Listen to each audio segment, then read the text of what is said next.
សូមគោរពអរគុណបណ្ដាអ្នកសាព័ត៌មានទាំងអស់សម្រាប់ថ្ងៃនេះនៅពេលដែលបានមាននិយាយរួមនៅពេលដែលបានទទួលព័ត៌មានពីបងប្អូនប្រជាពលរដ្ឋទាំងអាជ្ញាធរខេត្ត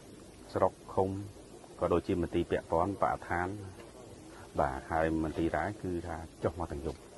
បាទសហការជាមួយនឹងក្រសួងបរិស្ថាន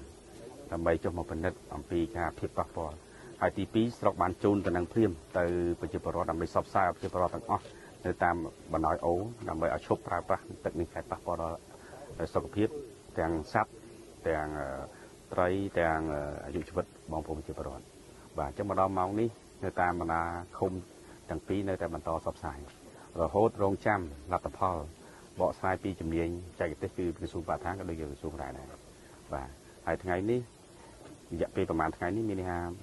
ខាងក្រសួងទាំងរាយទាំងក្រសួងបរិស្ថានគឺថាយើងចុះមកដើម្បីពិនិត្យមើលហើយធ្វើម៉េចទប់ស្កាត់កុំឲ្យប៉ះពាល់សុខភាពទាំងប្រជាពលរដ្ឋទាំងសត្វភារណៈហើយថ្ងៃនេះអាដាមរដ្ឋមន្ត្រីបរិស្ថានចុះមកនេះគឺថាសូមឲ្យផ្អាកសកម្មភាពតាំងពិតហើយផ្អាកខាងក្រសួងរាយបានផ្អាកមួយខែមុនមកដែរបាទហើយសូមឲ្យបំពេញបែបបទទៅតាមនីតិវិធីក្រសួងបរិស្ថានបាទអញ្ចឹងឥឡូវក្រសួងបរិស្ថានសូមឲ្យផ្អាកគឺថាក្នុងនាមអាជ្ញាធរគឺនឹងទប់ស្កាត់មិនឲ្យមានសកម្មភាពទេបាទហើយនឹងសហការជាមួយនឹងមន្ទីរបរិស្ថាននៅទីនេះហើយនឹងមន្ទីរដែរបូកនឹងអាជ្ញាធរស្រុកខ្ញុំហើយនឹងឃុំហើយនឹងកងកម្លាំងបាទដើម្បីមិនឲ្យមានសកម្មភាពរហូតដល់មានកោការថ្មីបាទមានការណែនាំថ្មីទើបអាចត្រូវធ្វើអីបន្តអានឹងក្នុងនាមអាជ្ញាធរគឺចាំអនុវត្តតាមបទបញ្ជា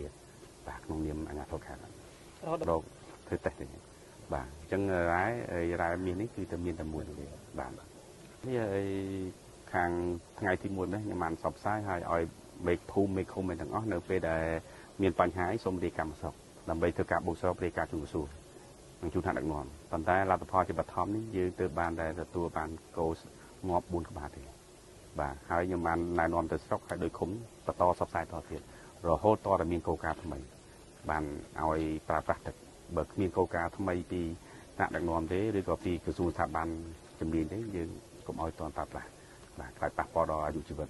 បាទហើយក្រុមហ៊ុនដែលមានសិទ្ធិនេះទៅតែខ្ញុំមើលអាជ្ញាប័ណ្ណដែលខ្ញុំចុះមកទៅតែខែ9បាទអាជ្ញាប័ណ្ណនៃការពីមុនរករកប៉ុន្តែអនុញ្ញាតឲ្យធ្វើអាជីវកម្មនេះទៅតែខែ9នេះទេបាទ